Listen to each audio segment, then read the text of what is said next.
ಇವತ್ತಿನ ಸಂಚಿಕೆಯಲ್ಲಿ ನಾವು ಹೇರ್ ಕೇರ್ ಬಗ್ಗೆ ಮಾತಾಡ್ತಾ ಹೋಗೋಣ. ಈಗಿನ ಕಾಲದಲ್ಲಿ ಡ್ಯೂ ಟು ಸ್ಟ್ರೆಸ್ ಇರ್ಬೋದು, ಅಥವಾ ಹೆಲ್ಮೆಟ್ ಜಾಸ್ತಿ ಯೂಸ್ ಮಾಡೋದ್ರಿಂದ ಇರ್ಬೋದು, ಅಥವಾ ಈ ಒಂದು ಡ್ಯಾಂಡ್ರಫ್ ಸಮಸ್ಯೆಯಿಂದ ಇರ್ಬೋದು, ಅಥವಾ ಫ್ಲೇಕಿ ಡ್ಯಾಂಡ್ರಫ್, ಅಥವಾ ಆಯ್ಲಿ ಡ್ಯಾಂಡ್ರಫ್, ಅಥವಾ ಡ್ರೈ ಡ್ಯಾಂಡ್ರಫ್, ಈ ಥರ ನಾನಾ ಸಮಸ್ಯೆಗಳಿಂದ ಮತ್ತು ಹೇರ್ ಥಿನ್ನಿಂಗ್ ಸ್ಟಾರ್ಟ್ ಆಗಿದೆ, ಹೇರ್ ಫಾಲ್ ಸ್ಟಾರ್ಟ್ ಆಗಿದೆ, ಬಾಲ್ಡ್ ಪ್ಯಾಚಸ್ ಸ್ಟಾರ್ಟ್ ಆಗಿದೆ. ಸೊ ಇದಕ್ಕೆಲ್ಲ ಹೋಮ್ ರೆಮಿಡೀಸ್ ಏನಿದೆ ಅಂತ ನೋಡ್ತಾ ಹೋಗೋಣ. ಮೊದಲನೇದಾಗಿ ನಾವು ಒಳಗಡೆಯಿಂದ ಅಂದರೆ ಇಂಟೇಕ್ ಹೇಗೆ ತೊಗೋಬೇಕು, ಮಾರ್ನಿಂಗ್ ರೊಟೀನ್ ಹೇಗಿರಬೇಕು ಹೇರ್ ಕೇರ್ ಬಗ್ಗೆ ಅಂತ ಹೇಳ್ತಾ ಹೋಗ್ತೀನಿ. ಮಾರ್ನಿಂಗ್ ನಾವು ಎದ್ದ ತಕ್ಷಣ ಒಂದು ಸ್ಪೂನ್ ಜೇನುತುಪ್ಪಕ್ಕೆ ಕರಿ ಜೀರಿಗೆ ಅಥವಾ ಒಂದು ನಾವೇನು ಹೇಳ್ತೀವಿ ಕಲ್ಲೊಂಜಿ ಸೀಡ್ಸ್ ಅಂತ ಏನು ಹೇಳ್ತೀವಿ, ಅದನ್ನು ಬೆಳಗ್ಗೆ ಎದ್ದ ತಕ್ಷಣ ಒಂದು ಸ್ಪೂನಲ್ಲಿ ಖಾಲಿ ಹೊಟ್ಟೆಲಿ ತೊಗೋಬೇಕು. ಮತ್ತು ಈ ಆಮ್ಲ ಜ್ಯೂಸ್ ಅಂತ ಏನು ಹೇಳ್ತೀವಿ, ಇದು ನಮ್ಮ ಹೇರ್ ಕೇರ್ಗೆ ಮತ್ತು ಸ್ಕಿನ್ಗೆ ತುಂಬ ಹೆಲ್ಪ್ ಆಗುತ್ತೆ. ಸೊ ಬೆಳಗ್ಗೆ ಎದ್ದ ತಕ್ಷಣ ಒಂದು ಪಾರ್ಟ್ ಆಫ್ ಆಮ್ಲ ಜ್ಯೂಸ್ಗೆ ಶುಂಠಿ ಮತ್ತು ಸ್ವಲ್ಪ ಕಾಲಿ ಮಿರ್ಚಿ ಅಂತ ನಾವೇನು ಹೇಳ್ತೀವಿ ಕಪ್ಪು ಮೆಣಸಿನ ಪುಡಿ, ಇದಿಷ್ಟನ್ನು ನಾವು ಸಮ ಪ್ರಮಾಣದಲ್ಲಿ ಮಾಡಿ ಮತ್ತು ಇದಕ್ಕೆ ಕರಿಬೇವಿನ ಸೊಪ್ಪಿನ ರಸ, ಇದಿಷ್ಟನ್ನು ಮಿಕ್ಸ್ ಮಾಡಿ ಡೈಲಿ ಸಮ ಪ್ರಮಾಣದಲ್ಲಿ ತಗೊಳ್ತಾ ಬಂದರೆ ಹೇರ್ ಫಾಲ್ ಕಡಿಮೆ ಆಗುತ್ತೆ, ಮತ್ತು ಹೇರ್ ಥಿನ್ನಿಂಗ್ ಕೂಡ ಸ್ಟಾಪ್ ಆಗುತ್ತೆ, ಮತ್ತು ಕೂದಲು ದಟ್ಟವಾಗಿ ಬೆಳೆಯೋಕ್ಕೆ ಸ್ಟಾರ್ಟ್ ಆಗುತ್ತೆ. ಹಾಗೆ ನಾವು ಡೈಲಿ ಪ್ರತಿನಿತ್ಯದಲ್ಲಿ ನಾವು ಏನು ಮಾಡ್ತಾ ಹೋಗ್ಬೋದು ಈ ಹೇರ್ ಕೇರ್ಗೆ ಅಂತ ನಾವು ನೋಡ್ತಾ ಹೋಗೋಣ. ಸೊ ಇವಾಗಿನ ಮೇನ್ ಪ್ರಾಬ್ಲಮ್ ಅಂದರೆ ಹೇರ್ ಥಿನ್ನಿಂಗ್. ಎಲ್ರಿಗೂ ಅವ್ರಿಗೆ ಅನಿಸ್ತಾ ಬರುತ್ತೆ, ನನ್ನ ಹೇರ್ ಯಾಕೋ ಬರ್ತಾ ತುಂಬ ಥಿನ್ ಆಗ್ತಾ ಇದೆ, ಮೊದಲೆಲ್ಲ ದಟ್ಟವಾಗಿತ್ತು ಉದ್ದವಾಗಿತ್ತು, ಇವಾಗ ನನ್ನ ಕೂದಲು ತುಂಬ ಥಿನ್ನಿಂಗ್ ಆಗಿದೆ, ಯಾಕೋ ಕೂದಲೇ ಬೆಳೀತಾ ಇಲ್ಲ, ನಿಂತೋಗಿದೆ ಅಂತ ಅನಿಸ್ತಾ ಇರುತ್ತೆ. ಇದಕ್ಕೆ ಏನು ಮಾಡಬೇಕು ಅಂದರೆ ಫ್ಲ್ಯಾಕ್ಸೀಡ್ ಅನ್ನೋದು ನಮ್ಮ ಸ್ಕಿನ್ಗೆ ಮತ್ತು ಹೇರ್ಗೆ ಮಾಡಿಸಿದ ಒಂದು ವರದಾನ ಅಂತಲೇ ಹೇಳ್ಬೋದು. ಸೊ ನಾವು ದಿನನಿತ್ಯ ಫ್ಲ್ಯಾಕ್ಸೀಡ್ನ ನಮ್ಮ ಜೀವನ ಶೈಲಿಯಲ್ಲಿ ಅಳವಡಿಸ್ಕೊಳ್ತಾ ಬರಬೇಕು. ಫ್ಲ್ಯಾಕ್ಸೀಡ್ನ ಸ್ವಲ್ಪ ಬಿಸಿಲಿಗಿಟ್ಟು ಅಥವಾ ಬೆಚ್ಚಗೆ ಹುರಿದು ಅದನ್ನು ಪುಡಿ ಮಾಡಿ ಒಂದು ಕಂಟೈನರಲ್ಲಿ ಸ್ಟೋರ್ ಮಾಡಿ ಇಟ್ಕೋಬೇಕಾಗತ್ತೆ. ಆ ಸ್ಟೋರ್ ಮಾಡಿದಂಥ ಫ್ಲ್ಯಾಕ್ಸೀಡ್ನ ಮಜ್ಜಿಗೆಯಲ್ಲಿ ಅಥವಾ ನಾವು ಒಂದು ಬಿಸಿ ಇರೋ ನೀರಿಗೆ ಹಾಕ್ಕೊಂಡು ನಾವು ಕುಡಿತಾ ಬಂದರೆ ಫ್ಲ್ಯಾಕ್ಸೀಡ್ನ ತಗೊಳ್ಳೋದ್ರಿಂದ ಸ್ಕಿನ್ ಮತ್ತು ಹೇರ್ ಎರಡಕ್ಕೂ ತುಂಬ ಇಂಪ್ರೂವ್ ಆಗುತ್ತೆ. So hair fall immediate within 1 ವೀಕಲ್ಲಿ ನಿಮಗೆ ಸ್ಟಾಪ್ ಆಗುತ್ತೆ. ನೀವು ಅದನ್ನು ನೋಡ್ತಾ ಬರ್ಬೋದು. ಮತ್ತು ನಮ್ಮ ದೇಹವನ್ನು ತಂಪಾಗಿಟ್ಕೊಳ್ಳೋದ್ರಿಂದ ಈ ಹೇರ್ ಫಾಲ್ ತಾನಾಗೆ ಕಡಿಮೆ ಆಗುತ್ತೆ. ನಮ್ಮ ಬಾಡಿ ಯಾವಾಗ ಹೀಟ್ ಜಾಸ್ತಿ ಜನ್ರೇಟ್ ಆಗುತ್ತೆ ಆವಾಗ ನಮಗೆ ಹೇರ್ ಫಾಲ್ ಸ್ಟಾರ್ಟ್ ಆಗುತ್ತೆ. ಹೇರ್ ಫಾಲ್ ಯಾವಾಗ ಸ್ಟಾರ್ಟ್ ಆಗುತ್ತೆ ಅವಾಗ ನಾವು ತಿಳ್ಕೊಬೇಕು ನಮ್ಮ ಬಾಡಿಲಿ ಏನೋ ಚೇಂಜಸ್ ಆಗ್ತಾಯಿದೆ ಅಂತ. ಡ್ಯೂ ಟು ಹಾರ್ಮೋನಲ್ ಚೇಂಜಸ್ ಕೂಡ, ಮತ್ತು PCOD, PCOS, ಮತ್ತು ಏಜ್ ಆಗ್ತಾ ನಮಗೆ ಮತ್ತು ಮುಂದಗಡೆ ಅಂದರೆ ಏನಿದೆ ಸ್ಕ್ಯಾಲ್ಪಲ್ಲಿ ನಮಗೆ ಹೇರ್ ತುಂಬ ಥಿನ್ನಿಂಗ್ ಆಗ್ತಾ ಬರುತ್ತೆ, ಹೇರ್ ಫಾಲ್ ಜಾಸ್ತಿ ಆಗುತ್ತೆ, ಬಾಲ್ಡ್ ಪ್ಯಾಚಸ್ ಕಾಣಿಸುತ್ತೆ, ಅಲೋಪೇಶಿಯಾ ಬರುತ್ತೆ. ಸೊ ಏನಕ್ಕೆ ಇದ್ದಕ್ಕಿದ್ದಂಗೆ ಈ ಥರ ಆಗ್ತಾಯಿದೆ ಅಂದರೆ ನಮ್ಮ ಡೈಲಿ ಲೈಫ್ ಸ್ಟೈಲ್ ಚೇಂಜಸ್ ಆಗೋದ್ರಿಂದ, ನಾವು ಯೋಗಾಸನ ಆಗಲಿ, ಎಕ್ಸಸೈಸ್ ಆಗಲಿ, ಅಥವಾ ನಾವು ಒಂದು ಬ್ರೀತಿಂಗ್ ಎಕ್ಸಸೈಸ್, ಇದೆಲ್ಲ ನಮ್ಮ ಜೀವನ ಶೈಲಿಯಲ್ಲಿ ಅಳವಡಿಸ್ಕೊಳ್ಳೋದ್ರಿಂದ ಈ ಒಂದು ಹೇರ್ ಫಾಲ್ನ ನಾವು ಕಂಟ್ರೋಲ್ಗೆ ತರ್ಬೋದು. ಹಾಗೆ ಈ ಡ್ಯಾಂಡ್ರಫ್ ಅನ್ನೋದು ಈಗ ತುಂಬ ಜಾಸ್ತಿ ಆಗ್ತಾ ಇದೆ. ಯಾಕಂದರೆ ಯಾರೂ ದಿನಶೈಲಿಯಲ್ಲಿ ಎಲ್ಲರೂ ತುಂಬ ಬ್ಯುಸಿ ಆಗಿರೋದ್ರಿಂದ ಯಾರೂ ಹೇರ್ ಬಗ್ಗೆ ಯಾರೂ ಕೇರ್ ತೊಗೊಳ್ತಾ ಇಲ್ಲ.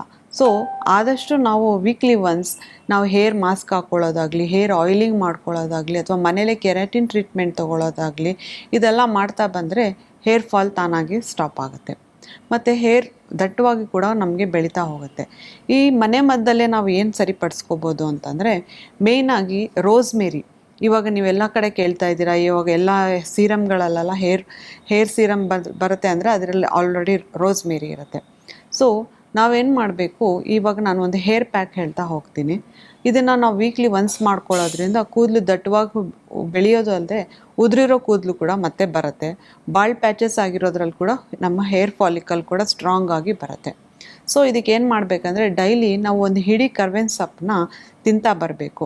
ಇಲ್ಲ ನನಗೆ ಜಿಗಿದು ತಿನ್ನೋಕ್ಕಾಗಲ್ಲ, ನಂಗೆ ಟೈಮ್ ಇಲ್ಲ ಅಂತ ಅನ್ನೋರು ರಾತ್ರಿ ಇದನ್ನು ನೀರಲ್ಲಿ ನೆನೆಸಿಟ್ಟು ಬೆಳಗ್ಗೆ ಎದ್ದ ತಕ್ಷಣ ಇದನ್ನು ಕುದಿಸಿ ಕಷಾಯ ಕುಡಿಯೋದ್ರಿಂದ ತುಂಬ ಚೆನ್ನಾಗಿ ನಮಗೆ ಹೇರ್ ಗ್ರೋತು ನಾವು ಒಂದು 15 ದಿನದಲ್ಲಿ ಕಾಣ್ಬೋದು. ನಾವು ಏನೇ ಮಾಡಬೇಕಂದ್ರೂ ಕನ್ಸಿಸ್ಟೆನ್ಸಿ ಇಸ್ ದ ಕೀ. ಒಂದಿನ ಮಾಡಿಬಿಟ್ಟು ನನಗೇನೂ ಆಗಿಲ್ಲ ಅಂತ ಹೇಳೋದು ತಪ್ಪಾಗುತ್ತೆ. ಇದನ್ನು ಕಂಟಿನ್ಯೂಸ್ ಆಗಿ 15ರಿಂದ 1 ತಿಂಗಳು ಮಾಡ್ತಾ ಬಂದರೆ ನಿಮ್ಮಲ್ಲಿ ತಾನಾಗೇ ಚೇಂಜಸ್ ಕಾಣಿಸುತ್ತೆ. ಹೇರ್ ಗ್ರೋತ್ಗೆ ಮೇನ್ ಇಂಗ್ರೀಡಿಯೆಂಟ್ ನಮಗೆ ಏನು ಅಂದರೆ ಬೇಕಂದರೆ ಫಾಲಿಕ್ಯುಲರ್ ಯಾವಾಗ ನಮ್ಮ ಹೇರ್ ಗ್ರೋತ್ಗೆ ಸ್ಟಿಮ್ಯುಲೇಟ್ ಮಾಡುತ್ತೆ, ಅದು ರೂಟಿಂದ ಚೆನ್ನಾಗಿ ಹೇರ್ ಗ್ರೋತು ಚೆನ್ನಾಗಿ ಬರುತ್ತೆ. ಮತ್ತು ಬೆಳೆದಂಥ ಕೂದಲು ಕೂಡ ಬೇಗ ಉದುರಲ್ಲ, ಅದು ಸ್ಟ್ರಾಂಗ್ ಆಗಿ ಕೂಡ ಇರುತ್ತೆ. ಇದಕ್ಕೆ ನಾವು ಹೇರ್ ಆಯಿಲಿಂಗ್ ಹೇಗೆ ಮಾಡ್ಕೋಬೇಕು ಅಂತ ನೋಡೋಣ. ನಮ್ಮ ಹೇರ್ ಆಯಿಲಿಂಗಲ್ಲಿ ಮೇಯ್ನಾಗಿ ಹರಳೆಣ್ಣೆ ಅಥವಾ ಕ್ಯಾಸ್ಟರ್ ಆಯಿಲ್ ಅಂತ ಏನು ಹೇಳ್ತೀವಿ, ಅದು ತುಂಬ ಮುಖ್ಯ ಪಾತ್ರ ವಹಿಸುತ್ತೆ. ಇದರಲ್ಲಿ ವಿಟಮಿನ್ ಇ ಇರೋದ್ರಿಂದ ನಮ್ಮ ಹೇರ್ ಗ್ರೋತ್ಗೆ ತುಂಬ ಅನುಕೂಲ ಆಗುತ್ತೆ, ಮತ್ತು ಹೇರ್ ತುಂಬ ಚೆನ್ನಾಗಿ ಬರುತ್ತೆ, ಮತ್ತು ಬೆಳೆದಂಥ ಕೂದಲು ಸ್ಟ್ರಾಂಗ್ ಆಗಿ ದಟ್ಟವಾಗಿ ಕೂಡ ಇರುತ್ತೆ. ಸೊ ನಾವೇನು ಮಾಡಬೇಕಂದ್ರೆ, ಯಾವಾಗಲೂ ಹೇರ್ ಆಯಿಲಿಂಗ್ ಯೂಸ್ ಮಾಡಬೇಕಾದ್ರೆ ಡೈರೆಕ್ಟ್ ಅದನ್ನು ಬೌಲಲ್ಲಿ ಹಾಕಿ ಬಿಸಿ ಮಾಡಬಾರ್ದು. ಯಾವಾಗಲೂ ನಾವು ಡಬಲ್ ಬಾಯ್ಲಿಂಗ್ ಮಾಡಬೇಕು. ಡಬಲ್ ಬಾಯ್ಲಿಂಗ್ ಅಂದರೆ ನೀರನ್ನ ಫಸ್ಟು ಕುದಿಸಿ, ಆ ಕುದಿಯೋಂಥ ನೀರಲ್ಲಿ ನಾವು ಒಂದು ಬೌಲಲ್ಲಿ ನಾವು ಯಾವ ಎಣ್ಣೆ, ನಿಮ್ಮ ಕೂದಲಿಗೆ ಯಾವ ಎಣ್ಣೆ ಸರಿ ಹೋಗುತ್ತೆ ನೋಡ್ಕೋಬೇಕು. ನಿಮಗೆ ದಟ್ಟವಾಗಿ ಚೆನ್ನಾಗಿ ಕೂದಲು ಬೆಳಿಬೇಕಂದ್ರೆ ಇದರಲ್ಲಿ ಕ್ಯಾಸ್ಟ್ರಾಲ್ ಆಯಿಲ್ ಬೇಕೇ ಬೇಕು. ಕ್ಯಾಸ್ಟ್ರಾಲ್ ಆಯಿಲ್ ಮತ್ತು ವಿಟಮಿನ್ ಇ ಆಯಿಲು ಮತ್ತು ಆರ್ಗನ್ ಆಯಿಲು, ಈ ಮೂರು, ಮತ್ತು ಕೋಕೋನಟ್ ಆಯಿಲ್, ಈ ಮೂರನ್ನ ಮಿಕ್ಸ್ ಮಾಡಿ ಇದಕ್ಕೆ ಒಂದು 2 ಡ್ರಾಪು ನಿಮಗೆ ರೋಸ್ಮೆರಿ ಎಸೆನ್ಷಿಯಲ್ ಆಯಿಲ್ ಅಂತ ಸಿಗುತ್ತೆ. ಇದನ್ನು ನೀವು ಮಿಕ್ಸ್ ಮಾಡಿ ಈ ಕುದಿಯುವಂಥ ನೀರೊಳಗಡೆ ಬಟ್ಲೊಳಗಡೆ ಇಟ್ಟು ಅದರಿಂದ ಇದನ್ನು ಬಿಸಿ ಮಾಡಬೇಕಾಗ್ತದೆ. ಇದನ್ನು ಡಬಲ್ ಬಾಯ್ಲಿಂಗ್ ಅಂತ ಕರಿತೀವಿ. ನಾವು ಯಾವತ್ತೂ ಎಣ್ಣೆನ ಡೈರೆಕ್ಟು ಒಲೆ ಮೇಲೆ ಇಟ್ಟು ಬಿಸಿ ಮಾಡಬಾರ್ದು. ಮಾಡೋದ್ರಿಂದ ಈ ಎಣ್ಣೆಲಿರುವಂಥ ಅಂಶಗಳೆಲ್ಲ ಆವಿಯಾಗಿ ಹೊಟ್ಟೋಗುತ್ತೆ. ಸೊ ನಾವೇನು ಮಾಡಬೇಕು, ಡಬಲ್ ಬಾಯ್ಲಿಂಗ್ ಮಾಡಿ ಇದನ್ನು ಹತ್ತಿಯ ಸಹಾಯದಿಂದ ಹೇರ್ನ ಪಾರ್ಟ್ ವೈಸ್ ಮಾಡಿ ಬುಡಕ್ಕೆ ನಾವು ಹಚ್ತಾ ಬರಬೇಕು. ಹಚ್ಚೋದು ಬಂದು ಅದನ್ನು ಚೆನ್ನಾಗಿ ಮಸಾಜ್ ಮಾಡಬೇಕು. ಹೇರ್ನ ಚೆನ್ನಾಗಿ ಮಸಾಜ್ ಮಾಡೋದ್ರಿಂದ ನಮ್ಮ ರೂಟ್ ಸ್ಟಿಮ್ಯುಲೇಟ್ ಆಗುತ್ತೆ, ಮತ್ತು ಅಲ್ಲಿ ಓಪನ್ ಆಗುತ್ತೆ. ಪೋರ್ಸ್ ಎಲ್ಲ ಯಾವಾಗ ಓಪನ್ ಆಗುತ್ತೆ, ಕೂದಲು ಹೊಸ ನ್ಯೂ ಗ್ರೋತ್ ಕೂಡ ಬರೋಕ್ಕೆ ಸ್ಟಾರ್ಟ್ ಆಗುತ್ತೆ, ಮತ್ತು ಕೂದಲು ದಟ್ಟವಾಗಿ, ಉದ್ದವಾಗಿ, ಮತ್ತು ಶೈನಿಂಗ್ ಆಗಿ ಕೂಡ ಇರುತ್ತೆ. ಸೊ ನಾವು ಅದನ್ನು ಹೇರ್ನ ನೀಟಾಗಿ ಮಸಾಜ್ ಮಾಡಿ ಒಂದು ಬಿಸಿ ನೀರು, ಅಂದರೆ ಕುದ್ದು ಆರಿರೋಂಥ ಸ್ವಲ್ಪ ಬೆಚ್ಚಗಿರೋಂಥ ನೀರಲ್ಲಿ ನಾವು ಟವಲ್ನ ಅದ್ದಿ ಆ ಟವಲ್ನ ನಾವು ತಲೆಗೆ ಕಟ್ಕೋಬೇಕಾಗತ್ತೆ. ಈ ಥರ ಕಟ್ಕೊಂಡಾಗ ಏನಾಗುತ್ತೆ, ಯಾವಾಗ ಆವಿ ನಮ್ಮ ಬುಡಕ್ಕೆ ಹೋಗುತ್ತೆ ಆವಾಗ ಪೋರ್ಸ್ ಎಲ್ಲ ಓಪನ್ ಆಗುತ್ತೆ. ಪೋರ್ಸ್ ಅಂದರೆ ಕೆಲವು ಕಡೆ ಕ್ಲಾಕ್ಸ್ ಆಗಿಬಿಟ್ಟಿರುತ್ತೆ. ಫಾಲಿಕ್ಯುಲರೆಲ್ಲ ಕ್ಲಾಕ್ಸ್ ಆದಾಗ ನಮಗೆ ಹೊಸ ನ್ಯೂ ಗ್ರೋತ್ ಕೂಡ ಬೆಳೆಯೋದಿಲ್ಲ. ಬೆಳೆದಂಥ ಕೂದಲು ಬಲವಾಗಿ ರೂಟ್ಸ್ ಇಟ್ಕೊಳ್ದೇ ಇರೋ ಕಾರಣ ಬೇಗ ಕೂದಲು ಉದುರೋಗ್ತಾ ಇರುತ್ತೆ.